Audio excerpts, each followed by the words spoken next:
بسم اللہ الرحمن الرحیم۔ تابوت سکینہ شمشاد کی لکڑی کا ایک صندوق تھا جو حضرت آدم علیہ السلام پر نازل ہوا تھا۔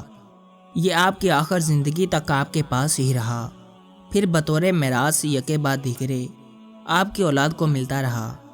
یہاں تک کہ یہ حضرت یعقوب علیہ السلام کو ملا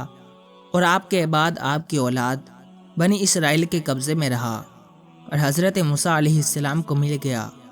تو آپ اس میں تورات شریف اور اپنا خاص سامان رکھنے لگے۔ تابوت سکینہ بڑا ہی مقدس اور بابرکت صندوق تھا۔ بنی اسرائیل جب کفار سے جہاد کرتے تھے اور کفار کے لشکروں کی کثرت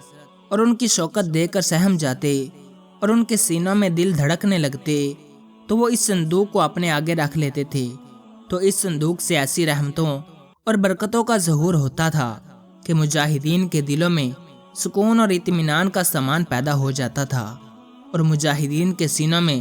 لرزتے ہوئے دل پتھر کی چٹانوں سے زیادہ مضبوط ہو جاتے تھے۔ اور جس قدر صندوق آگے بڑھتا تھا، آسمان سے نصر من اللہ و فتح قریب کی بشارت عظمیٰ نازل ہوا کرتی اور فتح مبین حاصل ہو جایا کرتی تھی۔ بنی اسرائیل میں جب کوئی اختلاف پیدا ہوتا تھا تو لوگ اسی صندوق سے فیصلہ کراتے تھے۔ صندوق سے فیصلے کی آواز اور فتح کی بشارت سنی جاتی تھی۔ بنی اسرائیل اس صندوق کو اپنے آگے رکھ کر اور اس کو وسیلہ بنا کر دعائیں مانگتے تھے تو ان کی دعائیں مقبول ہوتی تھیں اور بلاؤں کی مصیبتیں اور وباؤں کی آفتیں ٹل جایا کرتی تھیں۔ الغرض یہ صندوق بنی اسرائیل کے لیے تابوت سکینہ، برکت و رحمت کا خزینہ اور نصرت خداوندی کے نزول کا نہایت مقدس اور بہترین ذریعہ تھا۔ مگر جب بنی اسرائیل طرح طرح کے گناہوں میں ملوث ہو گئے اور ان لوگوں میں معاصی اور طغیان اور سرکشی اور عصیان کا دور دورہ ہو گیا تو ان کی بداعمالیوں کی نحوست سے ان پر خدا کا یہ عذاب نازل ہو گیا کہ قوم عمالقہ کے کفار نے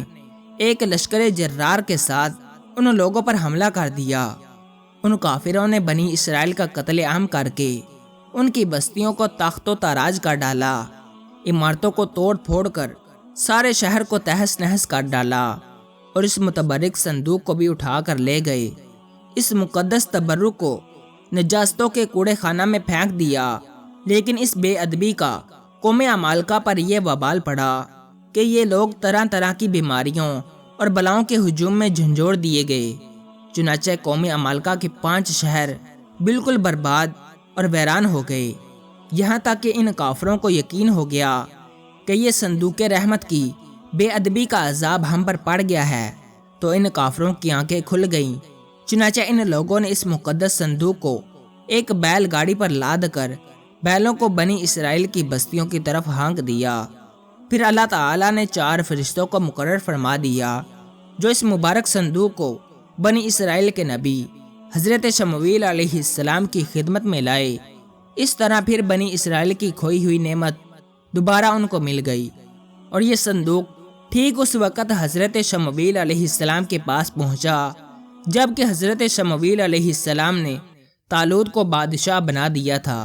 اور بنی اسرائیل طالوت کی بادشاہی تسلیم کرنے پر تیار نہیں تھے، اور یہی شرط ٹھہری تھی کہ مقدس صندوق آ جائے تو ہم طالوت کی بادشاہی تسلیم کر لیں گے۔ چنانچہ صندوق آ گیا اور بنی اسرائیل طالوت کی بادشاہی پر رضامند ہو گئے۔ اس مقدس صندوق میں حضرت موسیٰ علیہ السلام کا عصا اور ان کی مقدس جوتیاں، اور حضرت ہارون علیہ السلام کا امامہ، حضرت سلیمان علیہ السلام کی انگوٹھی، تورات کی تختیوں کے چند ٹکڑے، کچھ من و سلوا، اس کے علاوہ حضرات انبیاء کرام علیہ السلام کی صورتوں کے حلیے وغیرہ سب سامان تھے۔ قرآن مجید میں خداوند قدوس نے سورہ بقرہ میں اس مقدس صندوق کا تذکرہ فرماتے ہوئے ارشاد فرمایا، ترجمہ کنز ایمان، اور ان سے ان کے نبی نے فرمایا، اس کی بادشاہی کی نشانی یہ ہے کہ آئے تمہارے پاس تابوت جس میں تمہارے رب کی طرف سے دلوں کا چین ہے اور کچھ بچی ہوئی چیزیں ہیں۔ معزز موسیٰ اور معزز ہارون کے ترکے کی اٹھاتے لائیں گے اسے فرشتے،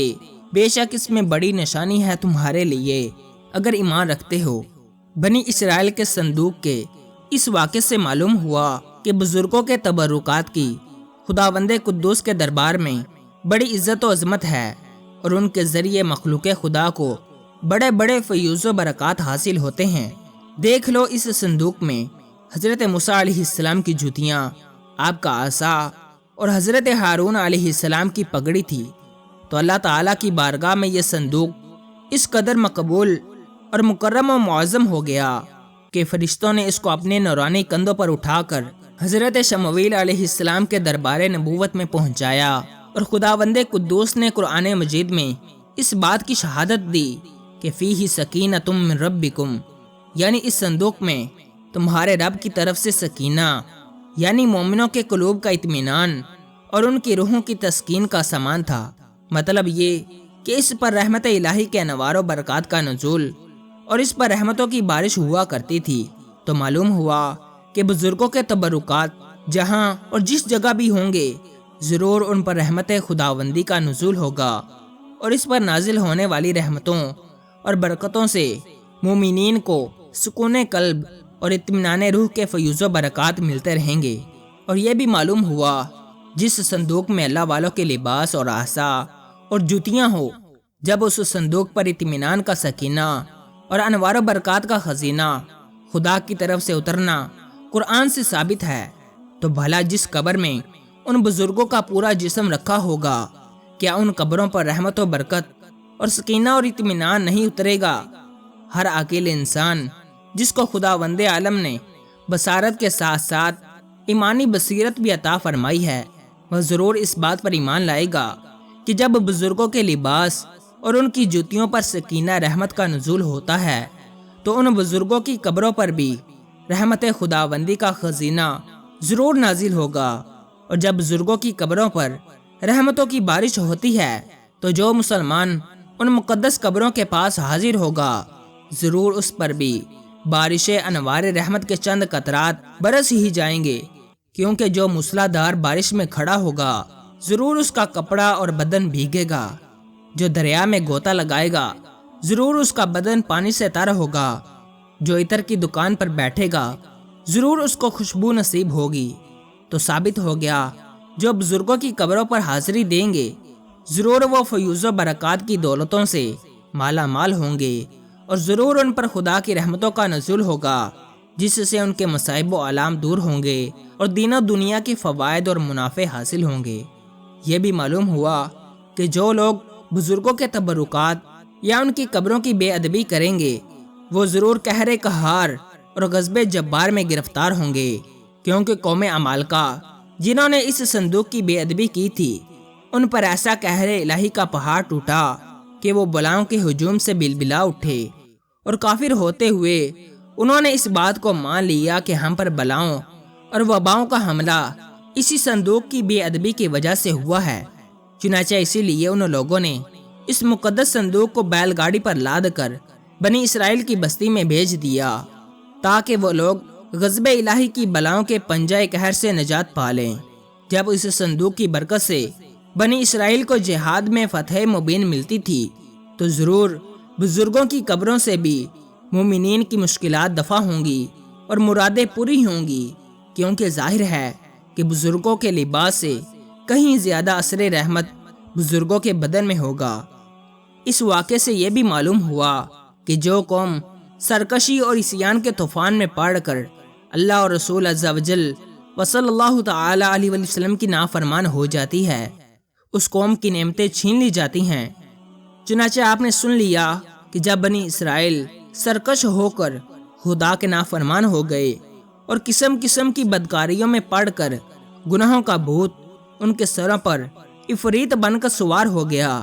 تو ان کے جرموں کی نحوستوں نے انہیں یہ برا دن دکھایا کہ صندوق سکینہ ان کے پاس سے قوم عمالقہ کے کفار اٹھا لے گئے، اور بنی اسرائیل کئی برسوں تک اس نعمت عظمیٰ سے محروم ہو گئے۔ آج کے لیے اتنا ہی۔ اگر آپ کو یہ ویڈیو پسند آئی ہے تو ویڈیو کو لائک کریں، چینل کو لازمی سبسکرائب کریں۔ ملتے ہیں اگلی ویڈیو میں، تب تک کے لیے اللہ حافظ۔